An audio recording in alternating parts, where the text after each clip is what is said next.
He's played in over 10 countries. Today I'm joined by Hossein, a 26-year-old striker. I want to welcome you to the show, and how are you doing? Good, thank you. Pleasure to be on. Appreciate it. You've had a very interesting career, Germany, USA, America, but even the likes of countries that people may not expect, so Gibraltar, and we're going to talk about so many more countries in a minute. Just welcome you to the show. Tell us about yourself, who you are today, but where you first started off. Sure. So as you said, I'm 26 years old, Hossien and Ellahi. I'm Iranian Australian, and as of recently, I have French nationality as well. I believe myself to be beyond just a professional footballer. However, in the world of football, yeah, I'm a passionate striker, someone that's self-driven and obsessed with constant improvement in the game. And yeah, I've had experience over 4 continents thus far in over 9 countries, and it all started for me back in Newcastle, Australia, so a small town in New South Wales, which is 2-hour drive from Sydney. And yeah, it simply just all started in club football over there, trying to learn the game. And I think I immediately fell in love with the game as a player. And even prior to that, I fell in love with the game as a fan due to my family being such passionate supporters of our national teams and so forth. When you were younger, you used to watch Australia, but also Iran. And I wanted to ask, so you are Australian, but you Yeah, also say that you are kind of Iranian as well. So yeah, what yeah. side of the family brings that in? Yeah, so my background is Iranian. My parents are Iranian. I was born in Iran, but I left Iran when I was a few months old. So then we migrated over to Australia, and then that's how we obtained Australian citizenship later on. And yeah, I was raised in Australia for all my life as a kid, and then football is the reason that I simply went abroad to all these other nations. But yeah, by nationality, I was originally Iranian, then Australian, and then as of recently, due to familial reasons, I'm French. It interests me because I've spoken to a football coach in Australia before, but it wasn't the Hmm. mainland, it was Tanzania. So it was the Right, small right. island just off the Yeah, yeah. south of Australia. Hmm. And I wanted to ask you, what is it like to be in Australia? What's it like as a country? How would you describe the place where you are today? Yeah, I mean, I think Australia, I mean, as a nation, it's fairly a new nation, It's not like the European nations that have, hundreds and hundreds and hundreds of years of history. So Australia is fairly a new country. So in that sense, it doesn't have a lot of necessary history to it. However, in terms of diversity, it's one of the most multicultural nations in terms of being, having freedom and being able to pursue anything you want. In my opinion, Australia is one of the freest nations in the world in order to come from any religion, any race, any background, any form of political views. You have the freedom to be free over there. So I've been all over the world, and I always tell people Australia is number one. And whether I'm biased or not, because I am from there, I genuinely think it is the best of the best back home. Yeah, I love Australia. That's an interesting one because I really want to go to Australia. And the Hmm. unfortunate side for what I do is football isn't the biggest of sports over there. I don't believe it's number Absolutely. one. It may be No. something else. I'm not Hmm. entirely sure of Yeah. that. However, Australia's upcoming with sports, and your brother played a big impact in your life as to who you are Hmm. today. And we'll go on to learn the amount of pressure that you put on yourself, even calling it unhealthy at times. But talk to me about your brother. What was he like as a person? Yeah, so my older brother, I mean, we have 8 years of an age gap. So obviously, anything that he was into, or he did, I kind of came second. And obviously, seeing him pursue certain things brought on a not a pressure, but brought it around me. So it was in my environment, and naturally, that caused me to take it upon myself to do the same thing. So yeah, my brother played football as well. He never reached the professional level. He played youth academy, but he never reached a senior level professionally. But he loved the game. So he himself was just someone that was always in football, and that naturally allowed me to fall in love with it too through him to a degree. But yeah, he's my only brother, so he's an older brother. He's a role model, but he's a best friend. But I think in terms of football in itself, it was simply the fact that he was involved in the game, and that allowed me to simply see it and fall in love with it too, and play with him. And whether it was FIFA, whether it was watching games, whether it was playing with him, it was just a combination of football in all aspects in our home. You spoke about playing, but then you had the FIFA side of things, and you were Yeah. always with your brother, it seems. But when we're going to talk about memories, I think there must be a few that strike you, right? Yeah, I think the biggest one, and I've always talked about this, is the reason that I became a striker. It actually goes down to a conversation I had with my brother. So one day I was at training and I was playing in the midfield, and this was very young, 5, 6 years old. I was playing in the midfield, and it was just so hard for me because balls were flying from all directions. So I remember the next day we were walking over to training, and I asked my brother, "What's the name of the guy that's up front that scores the goals?" And he said, "Striker." So I just kept repeating the word striker to myself on this 10-minute walk to training in Jesmond, which is an area in Newcastle. Um, and then I got to the training and I asked the coach, "Can I be a striker?" And that's kind of how my passion started for this center forward position. And I mean, people are strikers, but I think, I pride myself on this whole concept of being a striker because I'm genuinely obsessed with the whole position. And I study strikers, I study their movement, I study their body positions. I study, how many goals come from certain areas in the box and certain areas in the pitch.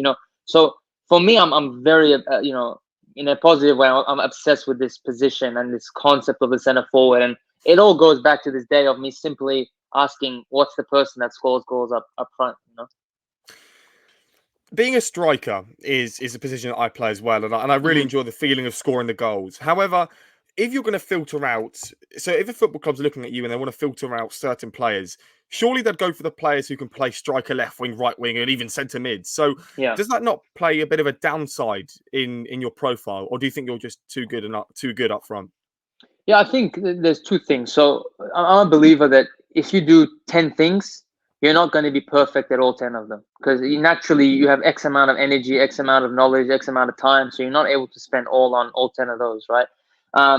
So, there's a negative side to obviously being one dimensional, but then there's also the positive side that you're all in on one thing.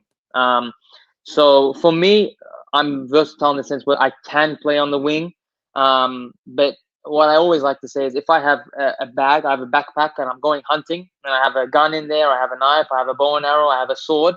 If you put me up top, I have all these weapons. Now, if you put me on the left, you're taking out my gun, you're taking out my bow and arrow, and you're saying go hunt, right? So for me, it's just the artillery. I have more artillery to use up front, and I can do anything else on the pitch, but you're just gonna lose some of the weapons that I obtain. So that's kind of the way I look at it, if that makes sense.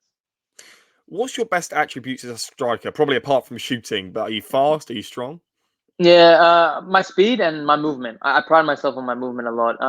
Not necessarily being just like just moving, but I have a constant knack for understanding and learning certain movements in certain areas and with timing and when the ball's in a certain area, where should I move and so forth. Also understanding the weak spots in the defense just tactically. If a ball's in a certain area, for the most part, defenses should be in a certain area, lined up a certain way, and there's certain areas that are yeah able to be in lack and that I can potentially take advantage of.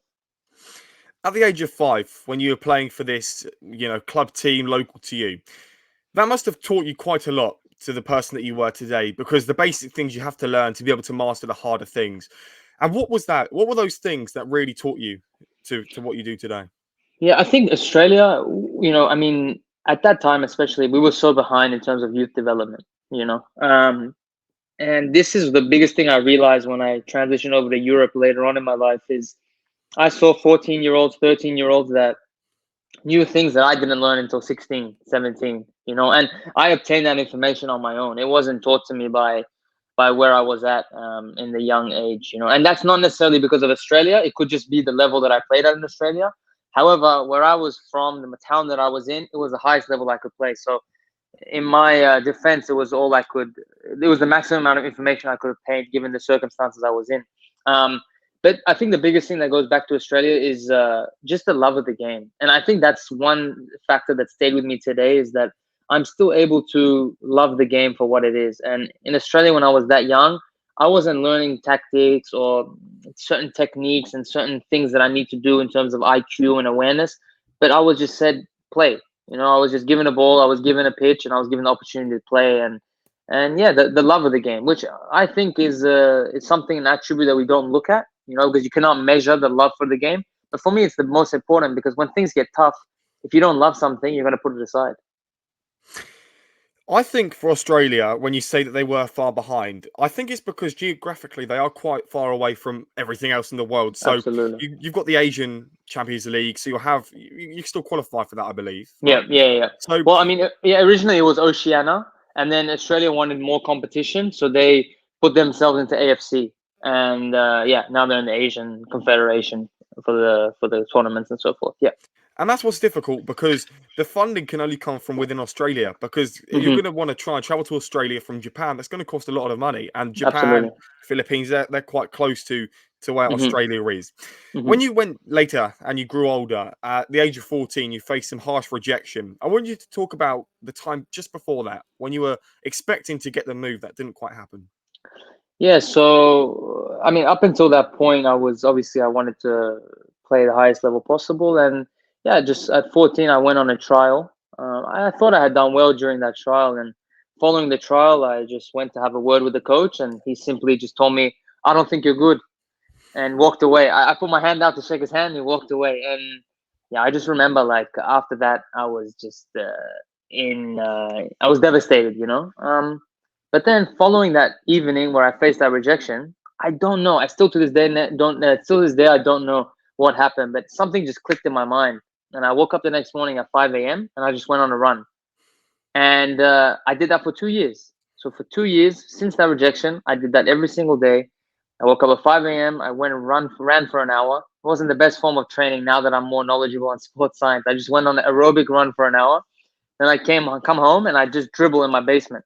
Just dribble constantly working all these different moves in my basement, passing the ball against the wall and so forth. And then I'd go to school.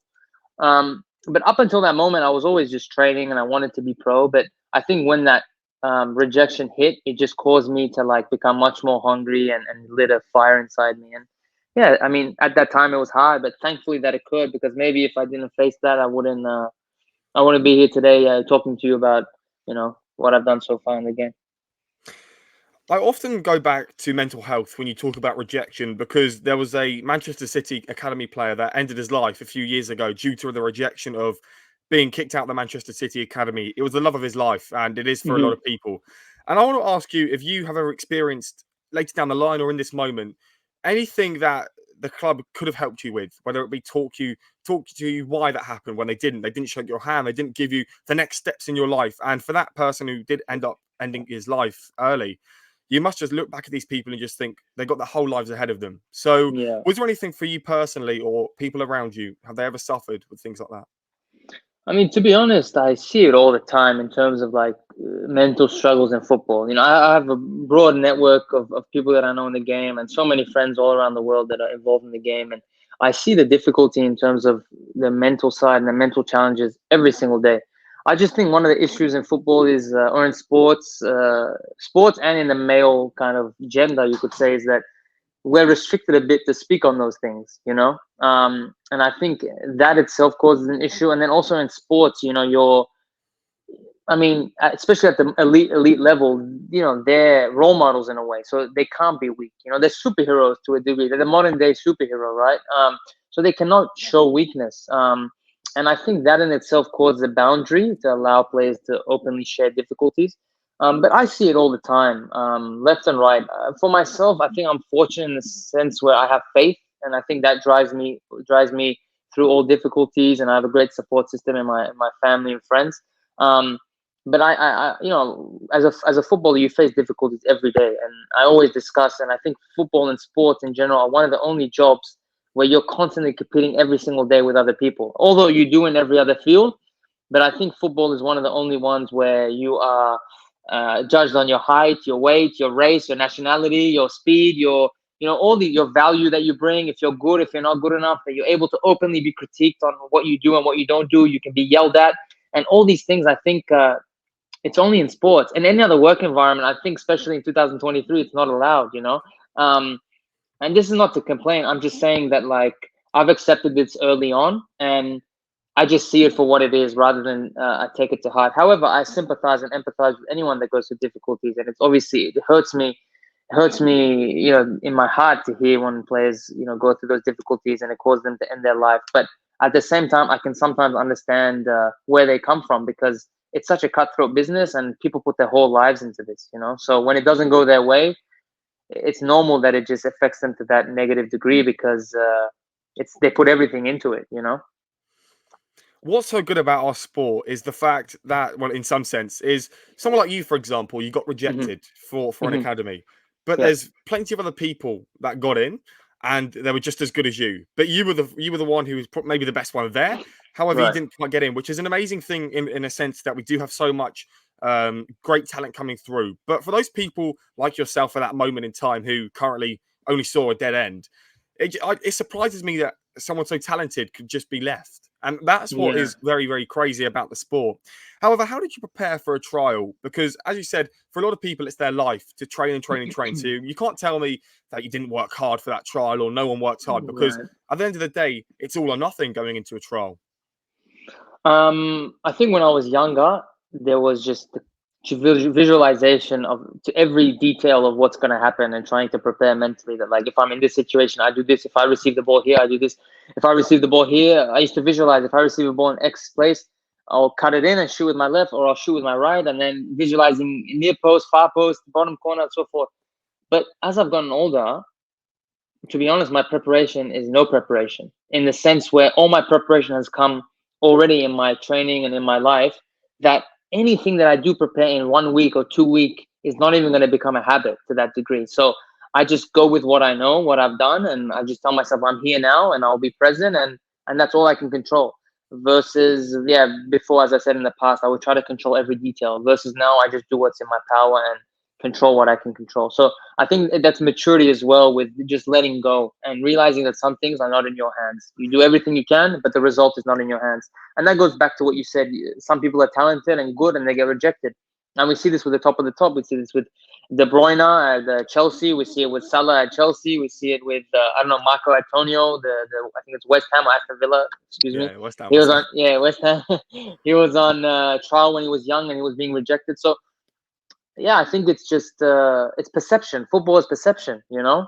For someone it's gold, for someone you're not, and all you need is one opinion. So you need one for every no, it's gone, because that one yes outlives every no. So the reality is you just have to be present every time you have the opportunity to be present, and that's all you can do. In a game that could be the biggest one, a cup final, for example, the night before, do you, in this current state of yours, do you not even think about it? How do you not think No, about something like that? the thing is for me it came with error. I spent so much of my life in anxiety and stress and worry and all these things of trying to plan out how something's going to be. And then I've been in situations where I didn't have time to think. I was just thrown in the deep waters, and I just had to figure it out, and I figured it out. So I took that with me now, where it's like, in any way, I have a game in 12 hours. What am I going to do in this 12 hours that's going to prepare me anyway? It's not like I can suddenly learn a new technique or become fitter or become stronger. No. So I might as well get my mind off of it. I've been playing football all my life. So when I'm on the pitch, I'll show. And if I don't show, no problem. I'll analyze what I did wrong. It's past. The next week, I'll just go again, you know? So there's nothing I can do in 12 hours, 20 hours anyway that's going to line me up for extravagantly more success than I would have. I think for you, because you started earlier, it does bring up a lot of error. So that means later Hmm. down the line, you could build on those mistakes and improve Yeah. naturally, rather than having an extra 10 training sessions, because you're Right. going to learn Right. more from past experiences. Hmm. But what would you say is the oldest age to start to play football? Because I've heard people say 16, 20. I mean, that's quite a late age. But what would you consider the latest age? To be honest, I don't think that you can put a cap on it, because it just depends on the time you're willing to put in. So someone might start at 16, but he's only willing to train 3 times a week. So his growth is going to be so much slower than a guy that, I don't know, maybe starts at a different age, but he trains so much more. He studies the game. He does everything he needs to do in order to bridge that gap smaller and smaller. For me, I don't think a number is suitable. It just goes down to, yeah, what the objective is. Also understanding who you are. So for example, if I start late, I don't have time to develop technically as much. Maybe I put more focus on the physical side, and I put everything on becoming a physical monster, because I have more control in my physical abilities than maybe my technical abilities, which take so much more time hone, you know. So I'd say there's no necessarily specific age. I think it's just about determining what you want, and then finding what your strengths are, your weaknesses are, and then kind of finding how you can scale, balance the scale, if I must say. Yeah.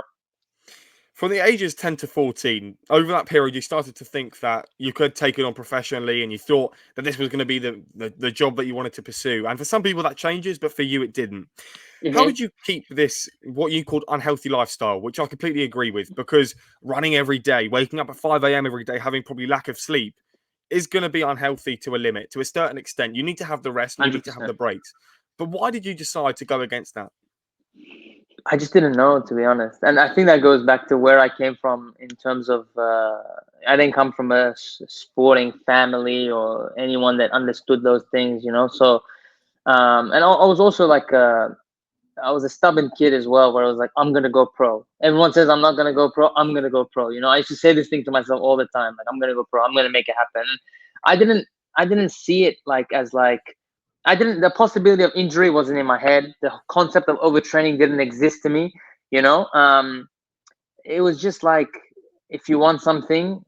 To be honest, it goes to this video. I don't know if you've seen it. It's like if you want something as bad as you want to breathe, then you'll be successful. And I used to just play this. This video used to be my alarm in the morning. So it was like it was just like waking up and like yeah, if you want something, you have to give it your all. So I didn't look at the negative side. Obviously, now that I'm well aware, I would never advise anyone to do those things. You know, I mean, it's just stupid.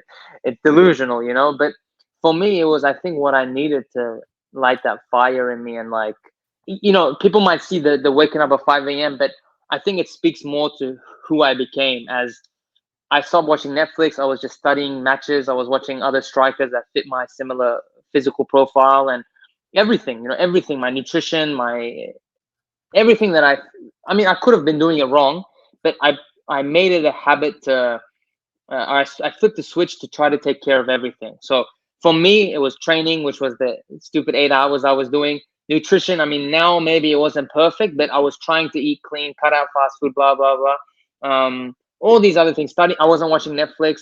I was doing all these things that like I restricted myself, I disciplined myself and so forth. And like I said, it might not have been the best thing to do, but I think at that time I needed to flip a switch and take control of anything that I could control. I want to go back to the point of rejection, and there's two things. What was if you did do all this work, which you did, but you got rejected? Would you have continued, or would you have just thought it's time to go? That's the thing. In my head, there was no possibility of that. Like in my head, I was doing everything to make it happen, so it was gonna happen. And I'm not the biggest player. I don't have the biggest profile yet, but it did happen. You know what I mean? So that possibility of it not happening just didn't exist. The it wasn't even a thing in my head, you know, that I wouldn't make it. And even if I would face another rejection, I'd go again and I'd go again and I'd go again until it did work, you know. So I think that was my mindset. Of course, now looking back, maybe if I kept getting rejected, maybe it would have altered things. But I don't think so because in my head, I was so, you know, I went all in, zero plan B. I disregarded what anyone advised me. And it was like, no, I'm going to make this a career, if that makes sense. Yeah. Have you made it yet, or is there still a lot of work to do? No, I don't think so. Because yeah, I'm, you know, I'm grateful. I've played in several nations. I've met extraordinary people. I've played in different styles and things of football. However, for me, the ambition was always to reach the top, you know, the top levels of football, the international stage of football. And although my career could be success for someone else, for me, the vision was always the top of the top. So for me, I don't think I'm there. I'm obviously grateful for what I've done so far, but you know, I'm humble and I'm aware that there's much, much more to achieve. But what would that top level be? Would it be Premier League, Championship? If we're going to base it off England, Yeah, no, for me, to be honest, I don't. I think realistically speaking, the those English leagues, you know, it wouldn't even make sense for me. For example, if I can up to a national league, for example, although it's a great opportunity, it just wouldn't make sense, you know, in terms of where I am and you know, why go there where everyone's so hungry and you know, young players are coming in and I'm not even a UK passport. Put all these things against me just to play there, you know. So I think in English terms, it's fully disregarded. Obviously, if an opportunity came that made sense in League One, League Two, Championship, so forth, 100%. However, for me, it's just reaching a level that can put me in the limelight for a potential call up with my national team. I think that's the biggest first step. And fortunately, I come from, two of my three nationalities being Australia and Iran. I come from nationalities that, for example, you spoke about England. We just had a player that plays in League One with Portsmouth that got a call up to Australia. And he's a sporadic player in League One. So fortunately, I'm from a nation that you don't need to be at the elite of the elite to be able to get a national team call up. You can be top tier in Australia. You can be in Japan. You can be in Korea. You can be in a lower European nation. You can be in England in League Two Championship. You can be in Scotland, Scotland top tier. So it's very diverse versus if you're French or something of that sort, or German. If you don't play in the Bundesliga and you're not killing it week in week out, you have no chance of a national call up. So You mentioned Japan, and I want to mhm. talk about that because how's the national team going to see you when you're playing in Japan? How do you make sure that they're seeing your games and they're seeing your highlights? Yeah, I mean, Australia in itself is, we don't have, first of all, our population is only 22 million. So, if you just do the math, the amount of people that play football is so slim. And then the amount of people that are playing football abroad is even more slim. So I believe everyone's on the radar that plays out, not necessarily on the radar, I'd say, but everyone is monitored to a degree that plays outside because there's not that many of us. So simply, if you're making headlines somewhere, anywhere, people will hear in the football, Australian football community. So, yeah, I mean, we got players right now that play in the second tier in Japan. They're starters with our national team. Um, yeah, like I said, League One in England. I mean, it's so diverse in Australia in the sense where, in England, if you're not playing in the top teams of football, you have no chance for a call. I mean, you have players in England that have played 300 games in the Premier League and they've never even played on the youth English national teams. Versus if an Australian was doing that, he'd be a captain of our national team. Does that make sense? So it's a total different. You can't even compare, in that sense to the top European nations. Let's talk about the journey then, starting in America and ending all the Hmm. way in Asia, in Mongolia. And it's a Hmm. really interesting part of this because you're one of the very lucky people. I mean, you said that the aim of it wasn't to go around the world, but for me, it definitely Right. would be. That's for sure. Right. To go to all these countries, cultures, see all these people, and talk to me then. How did you end up in America? How did you end up at Seattle Sounders? Yeah. So originally, my father went over there for work, right? So he went over there for work, and then through him being there, I was able to get an opportunity just trialing over with the Sounders organization. So it was for the second team that they had just created for the Sounders, which at that time played in the USL.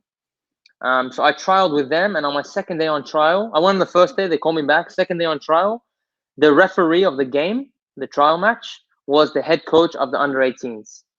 And he simply came up to me in halftime and said, it was a Saturday. And he said, Monday, I want you to come out to our training. So then I went to their training on Monday. I did a week with them. And then after that, I joined the academy. Then I spent some months over there. And then after that, I went on trial with the reserves, under 23s. And then I moved over there. So that's the whole Surely, Seattle story. surely you weren't as calm as that though. Come on, you're getting called up to Nah, play nah, nah, in an American nah. academy. Yeah, no, I think especially at that time, it was during my like obsessive phase. So I was super like, I mean, it was negative now that I think about it because I was just putting everything and anything into this. I mean, in the sense where so much pressure I was putting on myself. And I'm different in the sense where I don't have familial pressure. Thank God my family's fine without me needing to play football. It was just me wanting to succeed, and still to this day, I have no external pressure. If I put football away, the people that love me would still love me. It's just me. I have these high expectations for myself, and I want to succeed internally. Um, but Seattle, yeah, I wouldn't say I was calm, but I think I got lucky during that trial process. I hit the zone. I just went into the zone, and I was able to show things that pleased the coaches, and here we are. Yeah. What was America like then, overall? And then we'll go into the footballing sense. Is it as good as people say? America's interesting if it's your cup of tea. Um, I don't know. America's different in the sense where if you're talking about globally, obviously nice people. It's such a broad culture though. I mean, America is so big. You have different culture from state to state, different people, different accents. It's a weird one in that sense. But yeah, it's a good place. I prefer Australia, but it's a good place. all respect to America. But when you were in this academy, the saying goes, everything's better in America, right? The Mm, American dream, and that all goes yeah. back to that. When you were training, because obviously America, football or soccer, definitely not soccer, but football Hmm. isn't the biggest of sports out there. It's Yeah. it's, it's rivaling with other the bigger ones, I don't know, baseball or whatever, basketball and things like that. Hmm. And obviously in England, we've got the best facilities, best this, best that. Did America have that, or were they still So developing? that's a great question. So, and that's something that I still haven't seen to this day anywhere else. And I've been in Europe, I've been all around. We had 12 pitches at our complex in Seattle. 11, yeah, so 10 artificial normal pitches, one small artificial pitch outdoor. Sorry, these artificial small ones are not even included in the 12. So 12 full size pitches. Okay, 12 full size pitches. One of those was a grass pitch only for the first team that used, and sometimes we'd be able to use it for little friendly games for the academy. And then you had one artificial stadium, which the second team used and the reserves used, and the academy used on their home games. And then you had two small pitches underground, or not underground, but like covered on top, sheltered. And then you had one outdoor small pitch. So 15 pitches in total, plus a gym, plus physios, plus dressing rooms. Um, yeah, in that sense, it's America was exactly what people say it was.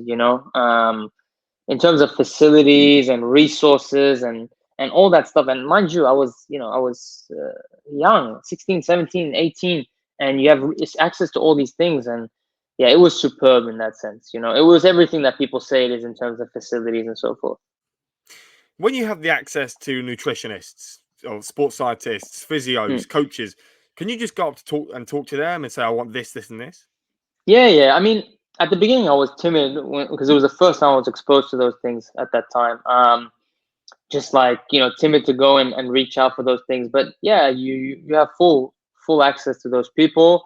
um in certain places it's the opposite, in the sense where those people are obliged to come to you and give you certain things, and then in some places you're free and you just have the option to talk to them if you have a certain question or you lack in a certain way. College stadiums out in America was an eye opener for me in the summer when teams like Yeah, Brentford and Fulham went over there. They're yeah, college stadiums and they're playing with 25,000 yeah. capacity. It's How crazy. how can they afford this? Where's the revenue coming in? Well, there's a government backing. There's donations from certain individuals, alumni, and so forth. Um, but and then also don't forget that these athletes are amateur athletes. So all those tickets that you're talking about, all those people that are buying gears and so forth, it goes towards back to the school because you cannot pay the athletes. Does that make sense? Other than scholarship and in terms of tuition and so forth, you can't directly pay these athletes. So yeah, the money just goes back. And a lot of the time, the football, American football, and the basketball programs are the things that fund all the other sports because they're the ones that bring in the most revenue. Does that make sense? Yeah. So, but I mean, even football, our football in like California and things like that. Yeah, 25,000 packed stadiums. It's crazy, man. And you have top tiers in Europe. So many top tiers that don't have that amount of people in their stadium. I mean, reputable nations in Europe, top tiers don't pull that amount. Or some second tiers of big nations, without going into names, don't pull in that many fans. And you have American universities that pull in, like you said, 25, 30,000 for amateur athletes. Don't forget that's a critical point to mention. Yeah, it's funny. They're very lucky in that sense, and Yeah, it's now started to take off, and it will with Messi going over there yeah, and yeah. players like that. Then we move on to Seattle Sounders under 23s. And the word under 23s seems to me a bit of a money making scheme Hmm. because it seems to me that you're in the process of finding a major club elsewhere, a major club for yourself. Was that the case, or was it just another way to boost you away from the academy? Now, for me, it was. I mean, there was no more opportunity to be with the academy in terms of age and so forth. There was also no opportunity to play with the first team. So the only next thing was play with the biggest name team in the city. And also at that time, the coach, his name is Darren Sawatsky. He ended up being like a football father to me and helped me so much at that time. But he's now actually a USL League One Coach of the Year, so third tier Coach of the Year in America. He's a very reputable coach in the Seattle region, former pro and so forth. But yeah, for me, it was to have the opportunity to play under him, um, and yeah, just be there, do whatever I can there. And coincidentally, while being in the moment and being present, as we spoke about before, with his help, he helped me move on to the next opportunity. So for me, the mindset was not to move forward. It was actually just to be with Seattle. And I signed when I was 18. So I was like, I have 5 years till I turn 24 and then I have to move on. But coincidentally, after the one season, he came up to me one day and he said, do you want to go to Sweden? And I said, yeah. Anyway, Sweden didn't end up working. It turned to Germany, but it was all from him that it kind of panned out to move on and go over to Europe. The last four people I've spoken to have had a story over in Sweden, and you're another one. Could you tell us why that didn't work out in Sweden? Yeah, it wasn't that it didn't necessarily work out. It was just like the agent that he linked me with was supposed to, or it typically works in the Scandinavian/Swedish region. And I think nothing just simply came. And then one morning I woke up and I had an email, and it was like, "Do you want to go play in Germany?" And with some details, and I replied and said yes, and then went from there. But who were the people coming in and asking you to go to Germany? Who were these people? Yeah. Like club officials? No. So this was my head coach. He just simply asked me if I'd ever move on and play in, kind of play in this region. But it was an agent he linked to. It was an agent that he knew, and he just linked me to that agent. It was an American that lived in Finland at the time, but he had contacts in that whole region. So it was through him. Moving on then, you ended up going to Germany, and Mhm. that was an interesting one because you were playing in the fifth tier. Mhm. And obviously, the fifth tier would not be as good as the universities and colleges over in America with Yeah. a stadium's capacity. But what was it like to play in Germany? What's the country like? I know it's quite cold at times, but it can also be quite a nice place. And from a footballing perspective, the fifth tier isn't the best of tiers. So, what Right. sort of things did you get access to? I mean, yeah, in terms of facilities, it's you can't compare it to America, for example, you know. But you can't compare a lot of nations to America. I mean, even some top European nations don't have 12 pitches. You know, even some top European teams don't have 12 pitches. You know, so it's a bit hard to compare anywhere to that those in terms of resources. However, coincidentally, I went to a team, Hanau, that had a lot of backing from their city, as they were one of two main teams in the city. So they had one really nice stadium that was a public stadium that they had access to, which was a oval style stadium, which again is rare in those tiers. And they had two training pitches that we trained on. But yeah, for me, it was the first level of football that I reached that was so technical. And that was a challenge for me in the sense at the beginning of just adapting to speed of play of football, you know, not necessarily balls in the air and so forth, but just playing on the floor and football. And starting to, yeah, become more and more knowledgeable on tactics, which Germans are known for. And yeah, obviously in terms of also overall level, well, England, I think, is the best example of a nation that even the lower tiers have so much quality. You know, I mean, until National League North and South, you know, you have players that are making good money and they're professional. You know, and for me, behind England, it's Germany in terms of league system. So although the fifth tier is not, you know, comparable to the top levels of football, it was still a very good level of football. And I was playing with some players that had played in Bundesliga or third Bundesliga, second Bundesliga. I was with a player that I became friends with that played at Bolton at the time. Bolton was in the Premier League. So it was also my first time having this option to share ideas and knowledge with all these people that have been around in football. And from as a young player, that's a player's dream to be able to ask questions and learn from these senior players. Do you think being a striker benefited your gluing into a team and the way that you molded? Because I believe that if you're a midfielder, it will take a bit more time to study tactics even more because they're in the center of it all. But for you, did you still find it just as challenging? And if so, what did you do to cope apart from learn the studies of the game?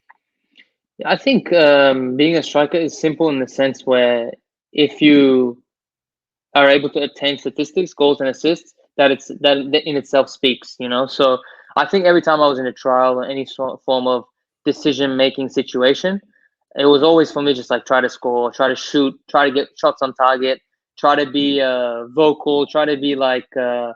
Try to make a difference, try to stand out. And I think it's easier to do that as a striker or an attacking player than anything else. Yeah, I believe that.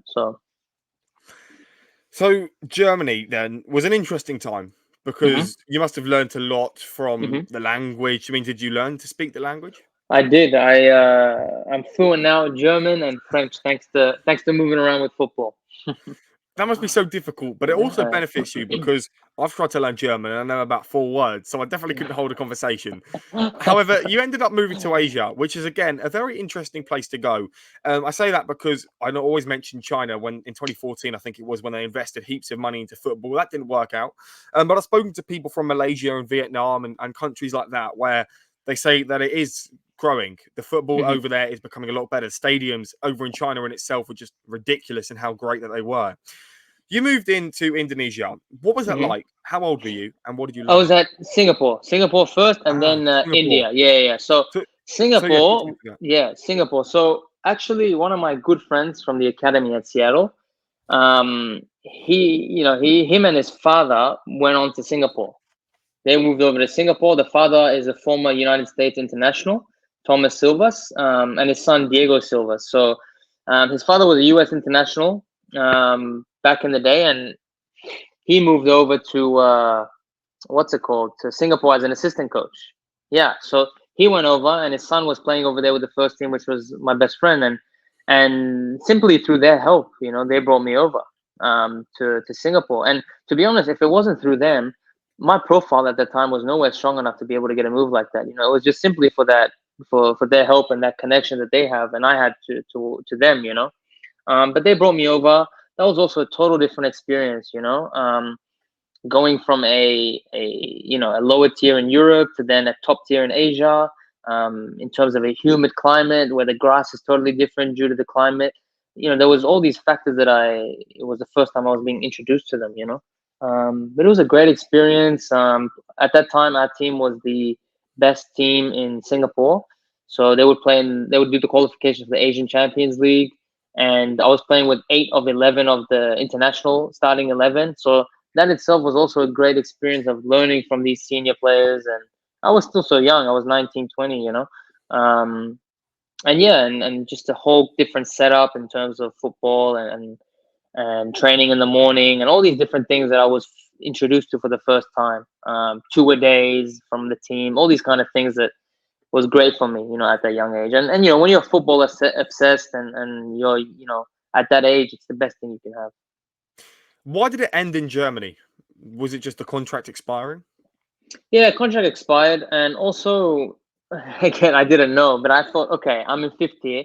If I go to first tier, I can come back and play first tier. I was stupid. So I thought that, and obviously the opportunity came up from a good friend of mine. The setup was amazing. Yeah, I went over. Singapore didn't pan out the way I wanted to because I never got registered to play due to the foreigner rules. But yeah, I just had that opportunity to be in a full time environment for the year, and yeah, it kind of helped me kind of have a snowball effect within Asia. But although it didn't pan out the way I wanted it to, it's still a great experience. Yeah. That seems to be a stumbling block for a lot of people. And again, 3 people that I've spoken to in the last week have had problems with registering for leagues, and they've had to sit Hmm. out for 2 years actually. That year that you missed out on playing football, what did you fill your time with? Was it just constantly training again, going back to the ages of 15? Yeah, I mean, I was not to that degree, but I was still like I was training with the team full time. Obviously, you're awaiting something to potentially happen, um, either in the country or in the squad that might allow you to be able to register. Um, and Singapore is such a small place. I mean, you can travel all of Singapore in a short amount. You can get from one side to one side in like 30 to 40 minutes. So I knew all the teams. All the teams kind of knew me through my friend and his father, which were very well connected over there, and some other people that I met, like some Singapore football legends and things like that, that I became friends with. I kind of had an idea on everything going around.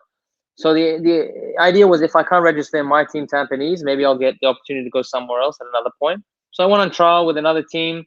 Um, while I was on trial there, I got the opportunity to go play some. I got a call up to one camp from the under 20 national team in Singapore.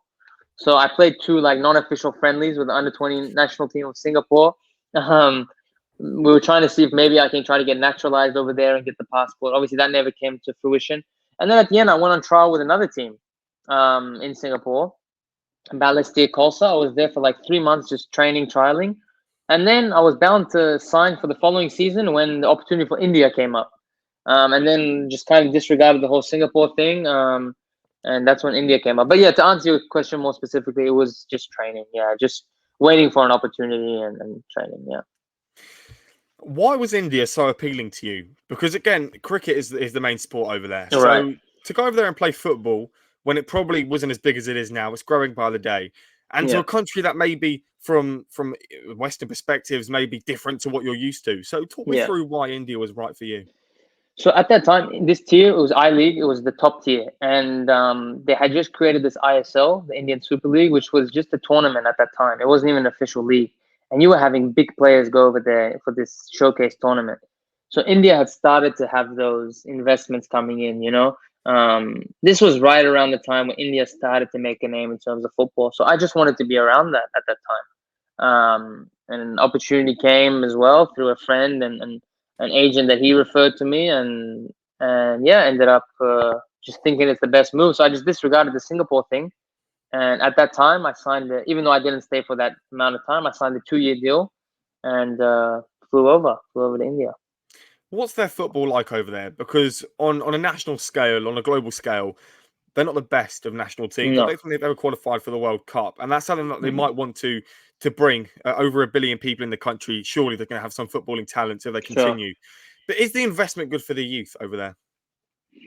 They try. There's a lot of problems still. There's a lot of corruption and so forth over there, but they're trying. I mean, I think it always has to, you always have to make an explosion at the senior level to be able to then let that allow to trickle into the youth. But I think with time it's just going to grow because they're bringing foreign coaches, and not only foreign coaches for the senior levels, they're bringing foreign coaches for youth academies, for private academies, for international football schools. So yeah, I think it's going to grow, and it's such a major nation in terms of population and geographically as well. So I think it's bound to. And also the Asian Cup is now coming up. India beat Qatar last week 1-0. These are big results. Um, so I think things are possible. Yeah. Do you think with players like Cristiano Ronaldo heading to Saudi Arabia, would that boost the footballing economy in India and Japan and places like that? I think it just brings eyes more to Asia, and then also brings eyes to the Asian Champions League, which goes against these kind of opponents. I mean, Ronaldo's group, they have Istiklal from Tajikistan, Persepolis from Iran, and Al Duhail from Emirates. Sorry, excuse me, from Qatar. So that in itself, right there, is like promotion for the whole continent. And we're talking about Asia right now, right? So potentially this wouldn't even the conversation would have cut off if Ronaldo hadn't made this move. So I think that in itself is a sense of promotion for the whole region, and yeah, it's just gonna grow. And I think we see that the levels are, it's maybe never gonna be the same, but the gap is getting smaller and smaller between the powerhouse of Europe and Asia. And we see that with Japan. Japan beat Germany. Excuse me, Korea beat Germany in the World Cup. Japan just beat Germany the last international friendly. Oh, sorry, the last international break. Um, yeah, we see it again and again in the Asian Champions League last week. You had a Cambodian team beat an Australian team away. You had a Thai team beat an Australian team at home in Melbourne. So we're starting to see the gap is getting smaller and smaller, and money's coming in, allows them to buy better foreign players and so forth. So yeah, I think naturally it's just going to grow and grow. You had enough of Asia because you ended up moving back to Europe and you didn't stay the Hmm. full 2 years of that contract at Punjab FC. Hmm. So Austria was another crazy country to add to a list that's now growing ever so quickly. Hmm. I'm going to ask you the same question. Why was Austria right for you? So prior to Austria, I was in France and Germany, and at that time, my age was getting older, and I just realized that I'm spending so much time in these nations, and I believe I have the quality, but I'm not getting the opportunity to play in the top tiers. I just felt that route was I was going to put so much into reaching the top levels, and it may or may not happen. So I just thought it's time to maybe go to a smaller nation, still a big football nation, but a little bit smaller than France and Germany, and. And yeah, then the opportunity came up in third tier, which was a very respectable level, very respectable nation, and yeah, went over, and beautiful country, very good league, very good people. Collectively, we didn't have a good year. We got relegated, and then the club ended up closing down a year after that. But it was a great opportunity in terms of football, and yeah, like I said, beautiful nation, beautiful people. As I said, the list of countries that you've gone to and played football in is growing. And we Hmm. can now pause here just for a moment. We can talk about how can you adapt to so many countries? How can you learn French, German, so many? How can you learn all these languages without really struggling and just showing the struggles? Yeah. I think maybe this goes back to my upbringing because my family moved a lot. Um, so while I was being raised in Australia, I had two times we moved to Canada for short amounts of time due to my father's job. We moved different cities also domestically in Australia, and I think that itself just allowed me to be someone that was able to, able to adapt to these, different people and different circumstances. Um, However, with football, I just try to be myself. I don't tell myself I need to adapt or I need to do this. I just try to be who I am, and thankfully, people have been okay with who I am, and that's allowed me to just adapt to these different places. Also another rule that I have is when I'm in a different nation, I understand it's not my home, it's their home, and I have to do things their way. So I think that helps me as well. Try to adapt to you know what they allow, what they don't allow, and I find it respectful to try to learn their language. And yeah, you just want to show the people that yes, I'm here playing football, and I have the respect for you people to try to adapt myself to you. You guys don't have to adapt yourself to me. When you're moving around the world, do you not get Hmm. nervous that something possibly could happen where it could be a miscommunication or something could just go wrong where it doesn't allow you to play football to the best of your abilities? Yeah, for sure. I mean, even just character wise and culturally, there might be certain things that I do that are normal and then somewhere else it's disrespectful. So, but I think just communication, you just try to make sure you get your point across. I try to be strategic. So when I'm in a foreign nation, I don't know the language. I'm super strategic with my conversations. So, I'm researching what I'm going to say and everything like that, just to make sure that it's not misunderstood. And, you always follow up with a smile and so forth to make sure, it's coming out in a positive way. But, yeah, just trying to be strategic as much as possible with those conversations to make sure I'm not offending anyone. So after Austria, which for some people is quite a similar country to Germany, possibly a bit Hmm. nicer, Hmm. Hmm. what after that? How long did you stay over in Austria?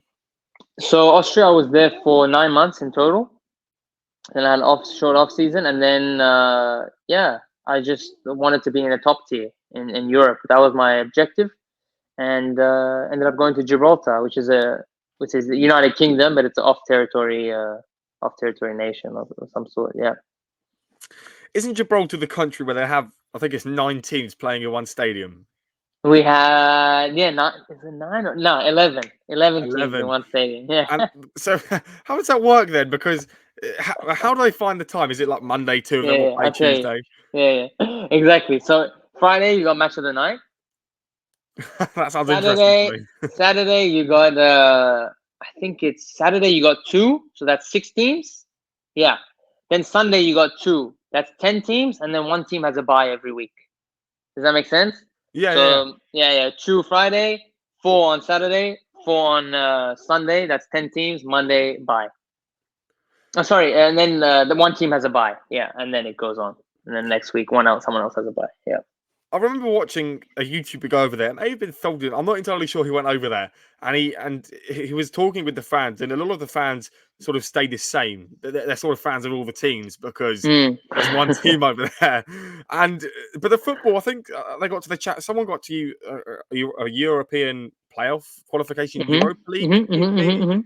And I forgot what the club was called. Maybe you can remind me. Do you know what the club? Lincoln Red Imps, That was probably. it. Yeah. That was Yeah. it.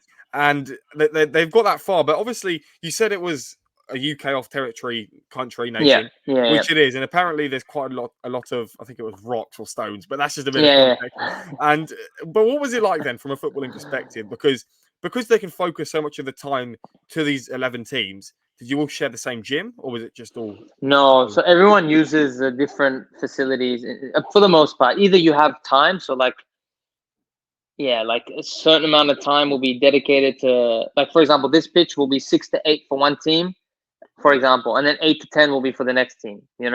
Or another pitch might be 6 to 8 and then 8 to 10 for another team. So it's a bit like that. Or some teams just use the stadium, the national stadium, which is the one all the games are in. But then also the national stadium has a training pitch. Some people might use that. So yeah, I mean, a lot of the teams or the players might live in Spain, not necessarily in Gibraltar as well, because it's bordering Spain. So sometimes teams train in Spain. But yeah, you can run into a team, but it's not that you'll be in the same location 24/7. Yeah. And Gibraltar's full time when you're there, when you're Yeah, playing over there, yeah, full time. Yeah. and that's paid by who? Uh, Good question. I don't know. I mean, I still to this day they don't know why people own football clubs, so I don't know. So Gibraltar, then, interesting country, an interesting time, and it's a weird country because you're just in a hot England. Basically, you've got Mm, English police walking around in yeah, red post boxes, and it's just England yeah, offshore, like you said. yeah. After Gibraltar, why did you have enough of it? Why did you leave, and why did you go next? Yeah, it was. I mean, there was a lack of playing time for me. Although I really enjoyed the country, and the level of football was nowhere near to the places that I've been. There was just a lack of playing time due to other reasons, that I couldn't control. And then for me, in any way, my strategy was always this is my final year in Europe in the top tier. I've given 6 seasons to Europe in 4 different countries. It's time to go to Asia and try to grow there. And yeah, there was the top of the table team in Mongolia. The objective was to qualify for AFC Cup, which is like the Europa Cup of Asia. And yeah, just through communication of a mutual friend with the management and so forth, I was able to get that through and found myself on a flight to Ulaanbaatar, Mongolia, I in believe the you did a bit better. blistering cold. Yeah, well, it is. Apparently, it was like minus 40 degrees over there the other week. My debut was minus 19. That's crazy. That's crazy. And I think you did a bit better than just qualify for that cup, right? Yeah, so it was the best year in the history of season in terms of points in the history for a club. So it was a pleasure to be a part of that. Also, to win the league for me was my first achievement at the professional level. And then we qualified, and yeah, due to some family stuff, I had to terminate early, and come back and be with my family. And now the team's doing well. They're in AFC Cup. They're in the group stages. They're second in the table with the most points in for the second place in the whole league. So they have the possibility of potentially qualifying on, and that's historic for Mongolia. So yeah, it was a pleasure to be a part of that. The team only lost once in those Yeah. games, but how often did you play in those games? Yeah, I was sporadic over there, to be honest. Without getting too much into it, just some complications with the head coach that I hadn't no control over. So yeah, just wasn't able to get the minutes that I wanted, but I still played a part as much as I could, and I try to come on as much as I can and give what I can to the team. And yeah, obviously, I was also going into a winning team mid-season. It's not the easiest thing in itself, but then due to some other stuff, I didn't get the minutes that I wanted. But with that being said, I still got, I still did what I could with the minutes that I had. Yeah. We're now running out of countries. Although hmm there was a lot of countries at the start, we've gone through quite a few of them. And I believe we've only got New Zealand left. I think we've spoken about all of them. So New Zealand, No, again, no New Zealand, no. Australia, back to Australia for the following season. Okay, go on, talk me through Yeah, that. yeah. So That's confused me. yeah, so obviously there was a year with sporadic game time. And my goal, my objective is most probably to be in the Asian market moving forward.